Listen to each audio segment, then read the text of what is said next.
Good morning. Again, welcome in the class. In the last period, we have seen the two story of the writer. The title of the story is Connecting the Dots, written by Steve Jobs. Okay. In this lesson, the writer has mentioned the three stories of his life. Earlier, we have completed the two story of the writer. First story was about connecting the dots, and second story was love and loss. Now the third story. My third story is about my death. Writer ने कहा, Steve job ने, कि मेरी जो तीसरी कहानी है वो मेरी मौत के बारे में है. अबाउट अ ईयर एगो, एक साल पहले की बात, यानी उसको बहुत साल हो गए जब उसने लेसन लिखा, तब की बात है, अभी तो वो मर गया है. About a year ago I was diagnose का मतलब है to find out a disease को ढूंढना, विथ कैंसर. जब डॉक्टर लोगों ने मुझे डायग्नोज किया तब बताया कि तुम्हें कैंसर हुआ. माई डॉक्टर एडवाइस मी, मेरे डॉक्टर ने मुझे एडवाइस किया कि टू गो होम, आप घर जाओ, and get my affairs in order, और अपना जो फाइनेंशियल वर्क है, जो कामकाज है, वो अपने घर में ही करो. Which is doctor's code, code का मतलब symbol. It was the symbol of the doctor for prepare to die, यानी डॉक्टर का कहना था कि तुम घर जाओ और मरने की अभी तैयारी करो, ऐसे उसका कहना था डॉक्टर का. Now I lived with that diagnosis all day, उस दिन मैं पूरा उस बीमारी के साथ सोचते हुए रहा. लेटर दैट इवनिंग, उस दिन के बाद शाम को, I had a biopsy.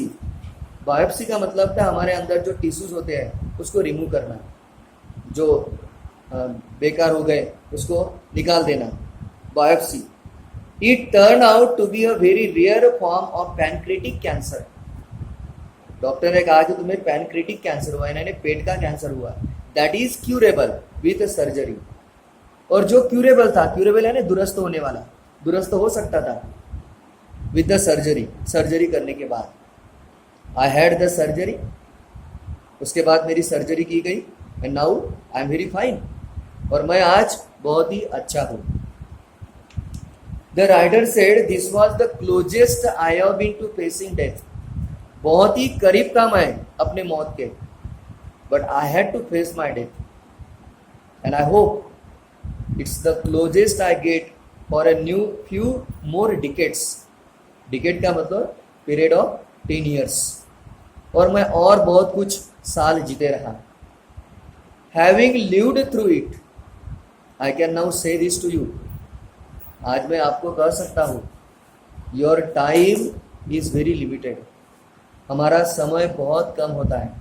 So don't waste in living someone else life, इसलिए दूसरों के लिए जीने के बजाय अपना जीवन जो है वो पहले बनाओ, अपने जीवन के बारे में सोचो.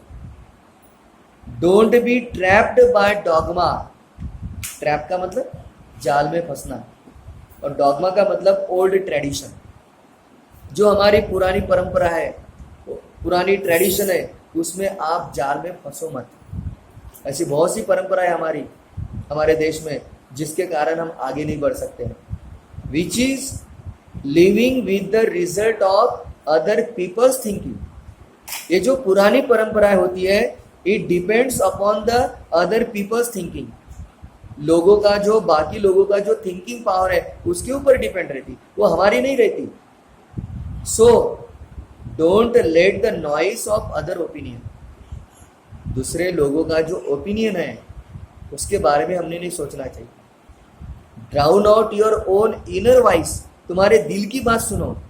You have to listen your inner voice, in your heart voice, तुम्हारा दिल क्या कहता है इसके बारे में सोचो. Most important, have the courage, सबसे इंपॉर्टेंट बात है courage, to follow your heart and institution. अपना दिल और अपना मन, ये दोनों को फॉलो करना है, और उसके लिए आपको करेज चाहिए, साहस चाहिए आपके लिए. they somehow already know what you truly want to become. When I was young, Steve job कहता है कि जब मैं यंग था, there was an amazing publication. एक पब्लिकेशन आता था, एक मैगजीन आता था, whose name was The Whole Earth Catalog. इस नाम का एक मैगजीन आता था. When I was a young, in the final issue, it was the final issue of that magazine. और उस दिन उस मैगजीन का आखिरी इशू था, यानी उसके बाद वो मैगजीन बंद होने वाला था. So on the last issue of the magazine, on the back cover, उस मैगजीन के पीछे के कवर में दे पुट अ फोटोग्राफ, उन्होंने एक फोटोग्राफ पब्लिश किया. It was an early morning country road, और वो फोटो काय का था? अर्ली मॉर्निंग कंट्री रोड का, यानी जो गांव के सुबह होती है गांव की, उस सुबह का फोटो उसने पब्लिश किया था. एंड बीनीथ इट, बीनीथ का मतलब उसके नीचे, and beneath it where the words, और उस फोटोग्राफ के नीचे कुछ शब्द लिखे थे. What was that words? वो शब्द कौन से थे? Stay hungry, stay foolish. Stay hungry का मतलब था ऑलवेज कीप वांटिंग समथिंग, यानी हमने हमेशा कुछ पाने की हमने सोचना चाहिए. और स्टे फुलिश का मतलब always keep on open your mind, हमारा दिमाग हमने हमेशा ओपन करना चाहिए ज्ञान के लिए, बाकी बातों के लिए नहीं, ज्ञान के लिए. यानी हमेशा हमने ऐसे सोचना चाहिए कि मुझे ज़्यादा से ज़्यादा ज्ञान कैसे मिले. You should always open your mind to gain the knowledge, उस नॉलेज को पाने के लिए. स्टे फुलिश का मतलब लिखा है यानी always keep on open mind, never think you know everything. ऐसे मत कहो नहीं मुझे सब पता है, मुझे सब पता है, अभी मुझे जानने की कोशिश नहीं. ऐसे अगर जिस दिन आप बोलेंगे कि मुझे सब पता है, अभी मुझे पढ़ने की जरूरत नहीं, मुझे सब आता है, उस दिन से हमारे दिमाग में ज्ञान आना बंद हो जाएगा. ये जो इंसान है वो मरते दम तक उसका ज्ञान पूरा नहीं होता, हमेशा वो लेना ही चाहता है. तो उस मैगजीन के में पीछे में लिखा था stay hungry stay foolish. It was their farewell message, उन लोगों का वो आखिरी मैसेज था. Because as they sign off, sign off का मतलब बंद हो जाना. उस दिन से वो मैगजीन बंद होने वाली थी. आई हैव ऑलवेज विश्ड, और मैंने हमेशा यही इच्छा जताई फॉर माई सेल्फ, मेरे लिए, कि जो भी ज्ञान आता था वो मैं प्राप्त करता था. As you graduate to begin a new, जैसे कि आप ग्रेजुएट स्टूडेंट हो, जैसे मैंने पहले कहा कि this is the speech given by the Steve job. Steve job ने दिया हुआ ये स्पीच है एमबीए के स्टूडेंट के सामने, और वो एमबीए के स्टूडेंट को कह रहा है कि जैसे कि आप वो ग्रेजुएट हो रहे हैं, आप एक नई जिंदगी आप शुरुआत करने वाले हो, इसलिए ये मैसेज आपके लिए है.